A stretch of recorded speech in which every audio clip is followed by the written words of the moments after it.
जो मैं पढ़ता हूँ वो भूल क्यों जाता हूँ और मुझे याद क्यों नहीं रहता? ये मैक्सिमम स्टूडेंट्स का सवाल हो सकता है या कहें तो प्रॉब्लम। तो देखो, सीखना, याद रखना और फिर उसे भूल जाना ये नेचुरली है, हम सबके साथ यही होता है। पर किसी भी चीज को याद रखा जा सकता है। कैसे? हमें कोई चीज कब याद रहती है? जब हम उसे याद रखना चाहते हैं। जिस चीज पर हम ध्यान नहीं देंगे वो हमारे मेमोरी से बाहर निकल जाएगी। जैसे अगर आपको फिट होना है तो उसके लिए एक्सरसाइज करना पड़ेगा, लेकिन अनफिट होने के लिए कुछ नहीं करना पड़ेगा। ज्ञानी बनने के लिए ज्ञान प्राप्त करना पड़ता है, मेहनत लगता है, लेकिन अज्ञानी बनने के लिए बस कुछ नहीं करना पड़ता। समझ रहे हो ना? आपको 10 अंक का मोबाइल नंबर भी याद नहीं होगा जिसे आप याद रखना नहीं चाहते, उसका यूज नहीं करते। तो एक बात क्लियर हो गई कि आपको एक्चुअल में वही चीजें याद रहेगी जिसे आप याद रखना चाहते हो। ठीक है, अब हम किसी भी चीज को लंबे समय तक याद रखना चाहते हैं तो क्या करें? तो सबसे पहले ये जानो कि कोई भी इंफॉर्मेशन सबसे पहले हमारे सभी सेंसर्स के थ्रू सेंसरी मेमोरी में आती है। वो 1 से 3 सेकंड तक रहती है और फिर गायब हो जाती है। इसमें से कुछ इंटरेस्टिंग होता है जो शॉर्ट टर्म मेमोरी में चली जाती है। आपने कभी ऐसा महसूस किया है कि कुछ पढ़ रहे हैं, आगे से पढ़ते जा रहे हैं और पीछे से भूलते जा रहे हैं? जरूर किया होगा, क्योंकि कोई भी इंफॉर्मेशन पहली बार शॉर्ट टर्म मेमोरी में आती है वो 15 से 30 सेकंड तक रहती है और फिर गायब हो जाती है। तो याद कैसे रहेगा? अगर हम उस इंफॉर्मेशन को दोहराते हैं, उस पर मंथन करते हैं, तो वो शॉर्ट टर्म मेमोरी में कुछ समय तक रहती है और जिस पर ज्यादा मंथन करते हैं वो लॉन्ग टर्म मेमोरी में ट्रांसफर होना शुरू हो जाती है। लॉन्ग टर्म मेमोरी क्या है? ये लंबे समय तक किसी भी इंफॉर्मेशन को याद रख सकता है, यहाँ तक कि लाइफ टाइम तक। अब हम ये जानते हैं कि किसी भी इंफॉर्मेशन को लंबे समय तक कैसे याद रख सकते हैं, यानी किसी भी इंफॉर्मेशन को शॉर्ट टर्म मेमोरी से लॉन्ग टर्म मेमोरी में ट्रांसफर करने का सही तरीका क्या है?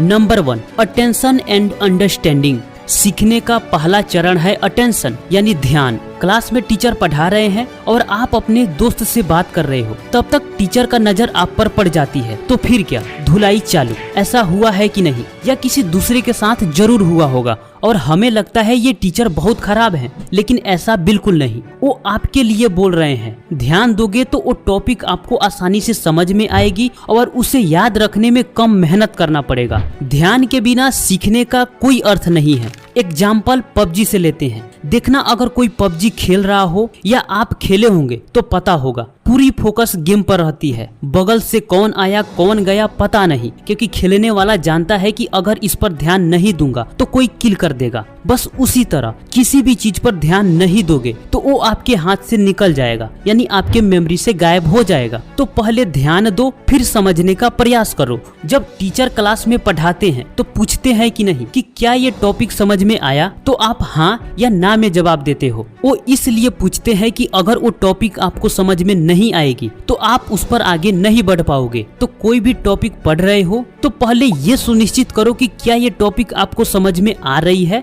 अगर हाँ तो आगे बढ़ो, अगर नहीं तो समझने का प्रयास करो। नहीं समझे तो वो इन्फॉर्मेशन आपके मेमोरी से बाहर निकल जाएगी, आप रोक नहीं पाओगे। तो अगर बिना समझे कुछ पढ़ते हो तो वो मेहनत आपका बेकार होता है, क्योंकि आप कुछ समय बाद उसे भूल जाओगे। और किसी भी टॉपिक को हम समझते तभी हैं जब हम उस पर 1 से अधिक बार मंथन करते हैं, अपने मन में उसे दोहराते हैं। मैं हर बार बोलता हूं कि किसी भी टॉपिक को, किसी भी कंसेप्ट को समझने का प्रयास करो, क्योंकि एक बार समझ गए तो उससे रिलेटेड कई क्वेश्चन सॉल्व कर दोगे। आप मैथ पढ़े हो तो आपको पता होगा कि एक ही कंसेप्ट पर कई सारे क्वेश्चंस बेस्ड होते हैं। जो स्टूडेंट कंसेप्ट को समझ जाता है वो दूसरे किसी क्वेश्चन को आसानी से सॉल्व कर देता है, और जो नहीं समझता वो सॉल्व नहीं कर पाता।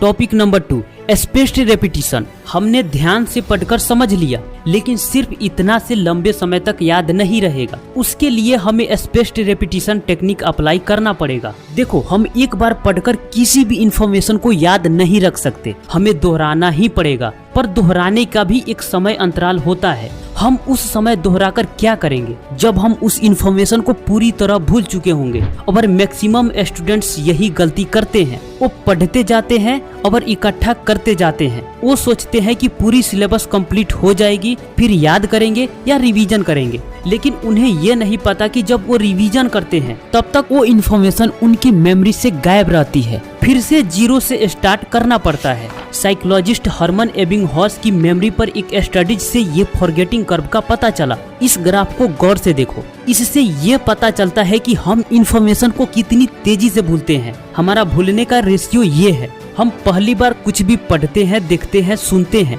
यानी न्यू इन्फॉर्मेशन को 1 घंटे के अंदर में हम 50% तक भूल जाते हैं, 24 घंटे के भीतर 70% तक भूल जाते हैं और 1 सप्ताह के अंदर लगभग 75% तक भूल जाते हैं। मैक्सिमम इन्फॉर्मेशन भूलने के बाद इसकी स्पीड धीमी हो जाती है, यानी 1 दिन के अंदर में हम मैक्सिमम इन्फॉर्मेशन भूल जाते हैं। तो हम जानकारी भूले ना, उसके लिए 7-3-2-1 रेपिटेशन टेक्निक अप्लाई करो। 7-3-2-1 ये दिन को दर्शाता है, यानी 7 डेज, 3 डेज, 2 डेज और डे 1 यानी आज। मान लो आपने कुछ सीखा जिसे लंबे समय तक याद रखना चाहते हो। अब आपको क्या करना होगा? पहली बार कुछ पढ़े उसी दिन यानी डे 1 फर्स्ट रिवीजन करना है। अगर आप 1 से 2 घंटे के भीतर कर लेते हो तो बहुत बढ़िया। कल यानी डे 2 सेकेंड रिवीजन करना है और परसों यानी डे 3 थर्ड रिवीजन करना है। डे 7 यानी फर्स्ट रिवीजन के 7वें दिन फोर्थ रिवीजन करना है। अगर मान लो 1 सितंबर को कुछ पढ़ा तो फर्स्ट रिवीजन उसी दिन यानी 1 सितंबर को करना है, सेकेंड रिवीजन 2 सितंबर को करना है और थर्ड रिवीजन 3 सितंबर को करना है और फोर्थ रिवीजन 7 सितंबर को करना है। अब 1 से 2 महीने के अंतराल में उसे दोहराते रहो जब तक आपके एग्जाम खत्म ना हो जाए। दूसरा, इसे भी अप्लाई कर सकते हो डे 1, डे 2, डे 7, डे 16 और डे 35। देखो, स्पेस्ड रेपिटेशन में समय अंतराल निश्चित नहीं है, ये डिपेंड करता है कि किस टाइप का इंफॉर्मेशन है। लेकिन 1 सप्ताह के अंदर में कम से कम 3 रिवीजन बिल्कुल मिस मत करना। उसके बाद आप 15 या 20 दिन का समय अंतराल रख सकते हो। उसके बाद समय अंतराल महीने में बदल दो। देखो, फोर्थ रेपिटेशन के बाद वो इंफॉर्मेशन कभी 0 नहीं होगी, उसमें से मैक्सिमम आपको लंबे समय तक याद रहेगी। अब आप इस ग्राफ को देखो, फोर्थ रेपिटेशन के बाद आपकी स्थिति ये है। अब आप बहुत धीमी गति से भूलोगे। यहाँ तक तो समझ में आ गया। अब आप कहोगे कि मेरे पास इतना समय नहीं है कि मैं 4 से 5 टाइम रिवीजन करूं। तो मैं फिर से कहना चाहता हूं कि उस पढ़ाई का कोई मतलब नहीं जो आपके मेमोरी में नहीं है। और आप पढ़ क्यों रहे हो? एग्जाम में लिखने के लिए, राइट? एग्जाम में वही लिखोगे जो आपके मेमोरी में रहेगी। एक बार इन्हें सुनो। ना पढ़ाई करने का तरीका, ज़्यादातर स्टूडेंट से मैं जब पूछता हूँ कि आपका पढ़ने का तरीका क्या है तो बताते हैं सर मैंने इतने दिन में कोर्स किया था, फिर मैंने मॉक टेस्ट दिए थे और उसके बाद में फिर मैंने सर ये किया था। एंड व्हेन आई आस्क कि रिवीजन कितनी करी, तो ज़्यादातर स्टूडेंट्स का कहना होता है सर रिवीजन तो सर 1 बार करी थी या 2 बार करी थी। गलत तरीका है। अगर 24 घंटे हैं, 24 घंटे हर एक स्टूडेंट और हर एक कैंडिडेट के पास में है जो एग्जाम की तैयारी करता है, बट उस 24 घंटे में आप उसका फ़ायदा कैसे उठाते हैं, तैयारी कैसे करते हैं, वो फ़र्क डालता है। एक स्टूडेंट है जो कोशिश करता है कि 24 घंटे में ज़्यादा से ज़्यादा पढ़ना है।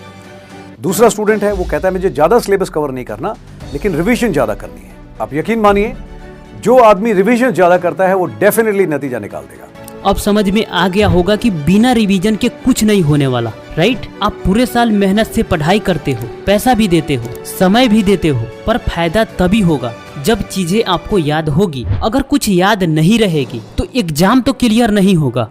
Topic number 3, sleep on it, उस पर सो जाओ। हम सोते वक्त जो भी विचार अपने माइंड में डालते हैं उस विचार को हमारा ब्रेन सोते वक्त प्रोसेस करता है और फिर स्टोर करता है। तो जब किसी भी टॉपिक को याद करना चाहो तो उस टॉपिक को सोने से पहले कम से कम 10 मिनट जरूर पढ़ो। फिर देखो वो टॉपिक आपको जल्दी ही लंबे समय के लिए याद हो जाएगी। देखो, ये दुनिया दिमाग से चलती है और हमारा पूरा शरीर भी दिमाग से चलता है। तो दिमाग की बहुत बड़ी ताकत है, बस हम इसका सही इस्तेमाल करना नहीं जानते। Topic number 4, test your knowledge, अपने ज्ञान का परीक्षण करो। देखो, हमें कई बार लगता है कि मुझे ये आता है, वो आता है, अच्छे से सोच भी लेते हैं, लेकिन जब उसको लिखने की बारी आती है तो कुछ क्लियर नहीं हो पाता। किसी के सामने बोलने में तो और दिक्कत है। एग्जाम हॉल में यही होता है। बाहर लगता है कि सब कुछ याद है, सब कुछ लिख देंगे, लेकिन जब क्वेश्चन सामने आता है, लिखने की बारी आती है तो गायब होने लगता है। क्या आपके साथ कभी ऐसा हुआ है? कमेंट बॉक्स में जरूर बताना। तो आपने पढ़ भी लिया,